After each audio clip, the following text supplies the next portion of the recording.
नमस्कार, आप देख रहे हैं CWB हिंदी न्यूज।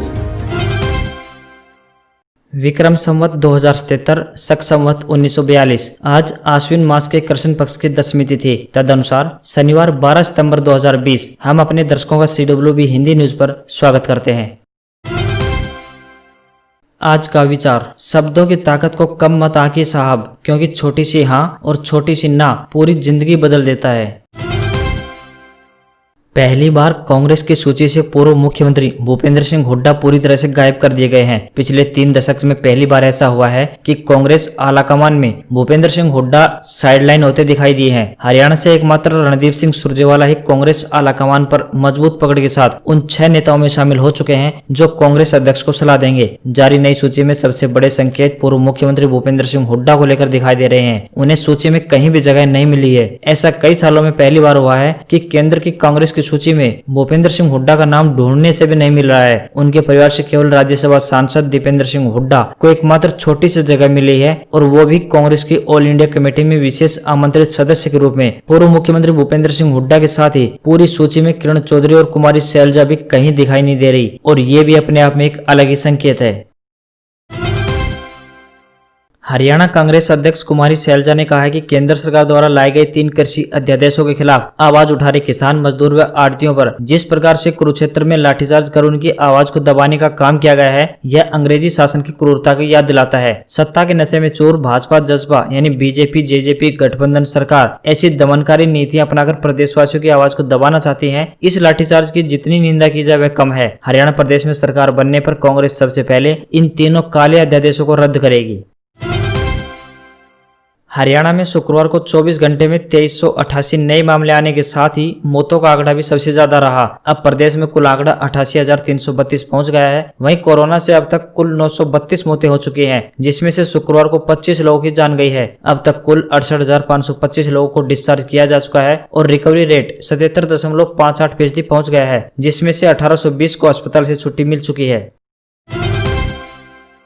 भाजपा प्रदेशाध्यक्ष ओम प्रकाश धनखड़ ने कहा कि कुरुक्षेत्र में किसानों पर लाठीचार्ज उचित नहीं था। मामला संवाद से सुलझेगा, विवाद से नहीं। यह किसान आंदोलन नहीं है, कांग्रेस प्रायोजित आंदोलन है। किसानों के बहाने कांग्रेस के नेता अपनी राजनीतिक रोटियां सेक रहे हैं। वहीं उन्होंने किसानों से संवाद के लिए प्रदेशाध्यक्ष ने 3 सांसदों की कमेटी बनाई है। इस कमेटी में भिवानी के सांसद धर्मवीर, कुरुक्षेत्र से नायब सैनी और हिसार के सांसद ब्रजेंद्र सिंह शामिल हैं। वहीं धनखड़ ने सरकार से भी कहा है कि कृषि विभाग के अधिकारियों को किसानों से संवाद और सुझाव के लिए किसानों के बीच भेजें। अध्यादेशों पर पॉइंट वाइज किसान अपने अपने सुझाव दें। धनखड़ ने कहा कि अध्यादेशों पर कानून बनना भी बाकी है, इसीलिए किसान अपने सुझाव रखें। धनखड़ ने कहा है कि भाजपा हमेशा किसानों के साथ खड़ी है।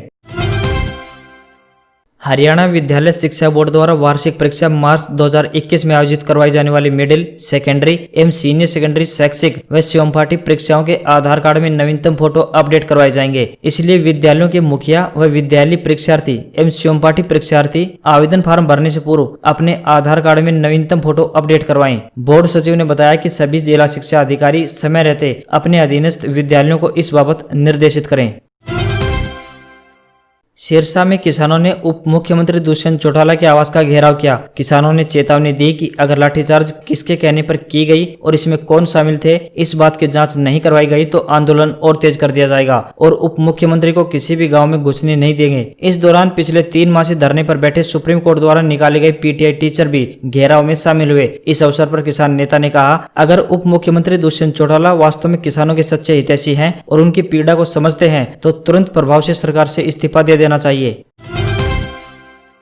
गुरुग्राम विश्वविद्यालय में यूजी पाठ्यक्रमों के लिए दूसरी कट ऑफ जारी कर दी गई है। यूजी पाठ्यक्रमों में बीटेक, बीपीटी, एमबीए 5 वर्ष व एमकॉम 5 वर्ष के दाखिलों के लिए दूसरी मेरिट लिस्ट जारी कर दी गई है। वेबसाइट पर चेक कर सकते हैं अपना नाम। चयनित छात्र 14 सितंबर तक ऑनलाइन फीस जमा करवा सकते हैं। यूजी पाठ्यक्रमों की तीसरी कट ऑफ लिस्ट 16 सितंबर को जारी की जाएगी। हरियाणा के कुरुक्षेत्र में किसानों पर हुए लाठीचार्ज के बाद भारतीय किसान यूनियन ने संसद कूच करने का ऐलान कर दिया है। हरियाणा के जींद जिले में भारतीय किसान यूनियन की बैठक के बाद ये फैसला लिया गया कि केंद्र सरकार 3 अध्यादेशों की बजाय फसल पर एमएसपी और भुगतान की गारंटी का कानून आगामी संसद के सत्र में पास करे, वरना किसान बड़े आंदोलन करने को मजबूर होंगे। अब विरोध स्वरूप हरियाणा से 5 लाख पत्र पीएम नरेंद्र मोदी को लिखे जाएंगे, जिनमें लिखा जाएगा कि किसानों को कंपनी राज नहीं बल्कि एमएसपी और भुगतान की गारंटी चाहिए। नहीं रहे समाज सुधारक स्वामी अग्निवेश। 80 साल की उम्र में ली अंतिम सांस। लीवर सिरोसिस बीमारी के चलते स्वामी अग्निवेश का शुक्रवार को दिल्ली में निधन हो गया। उन्होंने शाम 6:55 पर अंतिम सांस ली। स्वामी को मंगलवार को ILBS अस्पताल में भर्ती कराया गया था। हालत बिगड़ने के कारण वे वेंटिलेटर पर थे। ILBS अस्पताल के डॉक्टरों ने बताया कि शाम 6 बजे उन्हें दिल का दौरा पड़ा, जिसके बाद उनकी हालत लगातार बिगड़ती चली गई। 21 सितंबर 1939 को जन्मे स्वामी अग्निवेश सामाजिक मुद्दों पर अपनी बेबाक टिप्पणियों के लिए जाने जाते थे। 1970 में आर्य सभा नाम की राजनीतिक पार्टी बनाई थी। 1977 में वे हरियाणा विधानसभा में विधायक चुने गए और हरियाणा सरकार में शिक्षा मंत्री भी रहे। 1981 में उन्होंने बंधुआ मुक्ति मोर्चा नाम के संगठन की स्थापना की। उत्तर प्रदेश लोक सेवा आयोग ने PCS 2018 का परिणाम जारी कर दिया है। इस बार हरियाणा की बेटी ने UPSC में अपना परचम फहराया। हरियाणा के सोनीपत की रहने वाली अनुज नेहरा ने पहले ही प्रयास में टॉप किया है। अनुज नेहरा इससे पहले संघ लोक सेवा आयोग की परीक्षा 2 बार दे चुकी हैं। पिछली परीक्षा में 2 अंकों से चयन नहीं हो पाया था। पिता फौज से हवलदार की पोस्ट से सेवानिवृत्त हैं, भाई PGI में सर्जन। अनुज नेहरा ने अपनी सफलता का श्रेय माता पिता को दिया, बोली वही प्रेरणा स्रोत हैं। कांग्रेस में राहुल की ताजपोशी का रास्ता साफ। सोनिया को चिट्ठी लिखने वाले गुलाम नबी आजाद की महासचिव पद से छुट्टी। दिग्विजय की CWC में वापसी। पायलट पर फैसला बाद में होगा। गुलाम नबी आजाद उन 23 नेताओं में शामिल थे जिन्होंने सोनिया गांधी को चिट्ठी लिखकर पार्टी की लीडरशिप में बदलाव की मांग की थी। 7 अगस्त को सोनिया को लिखी गई चिट्ठी में ऐसी फुल टाइम लीडरशिप की मांग की गई थी जो फील्ड में एक्टिव रहे। पिछली बार CWC की मीटिंग में राहुल गांधी के एक कथित बयान का विरोध करने वालों में गुलाम नबी आजाद सबसे आगे थे।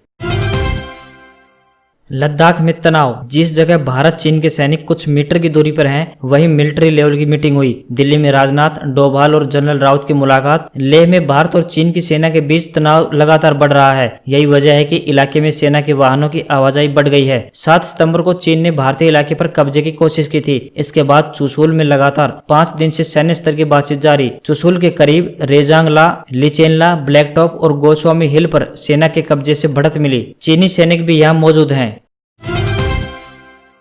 अब रिया चक्रवर्ती जेल में ही रहेंगी। ड्रग्स केस में रिया चक्रवर्ती की दूसरी जमानत याचिका भी खारिज। कोर्ट ने कहा यह गंभीर अपराध है और इसकी जांच जरूरी है। रिया चक्रवर्ती के वकील सतीश मानसिंधे ने कहा, हम अगले हफ्ते हाईकोर्ट में अपील कर सकते हैं। नारकोटिक्स कंट्रोल ब्यूरो ने रिया चक्रवर्ती को 8 सितंबर को गिरफ्तार किया था। कोर्ट ने 14 दिन की न्यायिक हिरासत में भेज दिया था। उन्हें अब 22 सितंबर तक जेल में ही रहना होगा। रिया के अलावा शोभित चक्रवर्ती, अब्दुल बासिद, जैत विलात्रा, दीपेश सावंत और सैमुअल मिरांडा की याचिका भी खारिज हो गई है।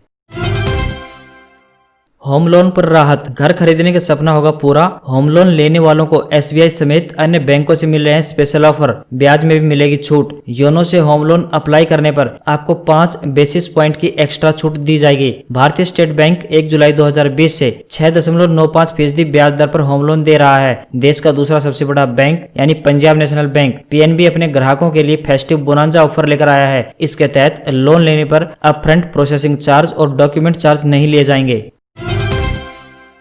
हफ्ते के आखिरी दिन बाजार हल्की बढ़त के साथ बंद। रियल्टी और टेक स्टॉक्स में भी तेजी रही। विप्रो का शेयर 2% तक उछला। सोने की कीमतें 322 रुपए गिरकर 51,452 रुपए प्रति 10 ग्राम तक पहुंची, तो वहीं चांदी 906 रुपए गिरकर 68,085 रुपए प्रति किलोग्राम हुई।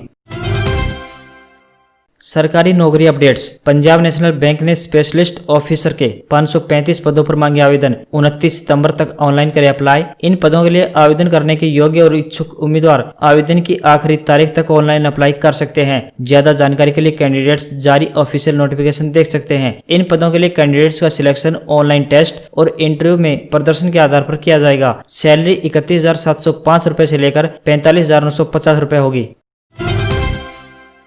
NEET 2020 updates. National Testing Agency यानी NTA ने 13 सितंबर को होने वाली नीट UG एंट्रेंस एग्जाम में शामिल होने वाले उम्मीदवारों के लिए बड़ा बदलाव किया है। एजेंसी ने उम्मीदवारों के परीक्षा केंद्रों में बदलाव करते हुए ऐसे छात्रों को लेटेस्ट एडमिट कार्ड अपलोड करने की सलाह दी है। कैंडिडेट्स ऑफिशियल वेबसाइट ntaneet.nic.in से कार्ड डाउनलोड कर सकते हैं। NTA ने जिन स्टूडेंट्स के केंद्रों में बदलाव किया है उनको पहले फोन, SMS और ईमेल के माध्यम से सूचित कर दिया है। ऐसे में सिर्फ इनको ही संशोधित एडमिट कार्ड डाउनलोड करने की जरूरत है। बाकी अन्य कैंडिडेट्स की परीक्षा पूर्व निर्धारित केंद्रों पर ही होगी।